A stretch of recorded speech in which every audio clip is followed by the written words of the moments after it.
From our Refutation speech regarding the break in the welfare system, there are those that would argue there is not a broken welfare system, just some minor hang-ups or glitches, if you will, to getting the benefits in a timely manner and with less government intrusion.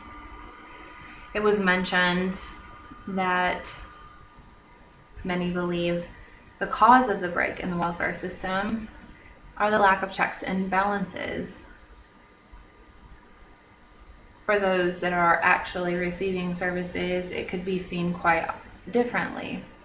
The opposite is indeed true, and the long lines and multiple required documents in order to get a family set up for services can be quite overwhelming. When services are set up for that family or individual in need, they are very beneficial, and the only complaint seems to be how fast, or rather how slow, it took to get them. According to Medicaid.org, the time could be anywhere between 30 days and 90 days before an applicant or family receives the services they're looking for, and the average being 45 days.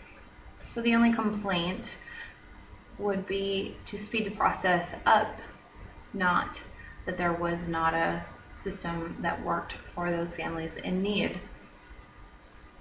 Additionally, the application process can be difficult with documenting each person in need in the family and also the income. This could change periodically with low income paying jobs and frequent layoffs. So the government is actually not lacking in a hands-on approach, as some have stated, and indeed can be overbearing for those families attempting to continue their services. For example, the WIC program, which is the Women's, Infants, and Children's Nutritional System, a proof of shot record, doctor visit, and income for each monthly visit is required to maintain the food stamps, if you will, provided by WIC, which feeds mothers and infants and children up to 5 years. Again, this only reiterates that there are regulations on welfare system and food stamps. The last point that was mentioned with the broken welfare system that others could definitely see not broken is that there were not enough hands-on day-to-day regulation for those still receiving services.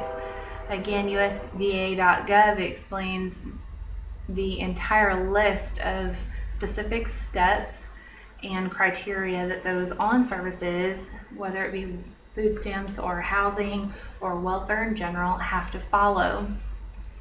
This site explains what they can purchase, what type of homes qualify, and the very limiting factors that those receiving services have to go through. The guidelines are very stringent, and those who believe otherwise have not been through the process at one point, or just perhaps don't look at the other side, and how regulating it can actually be to those families who are even being told what they can buy and how much of that they can purchase for their family.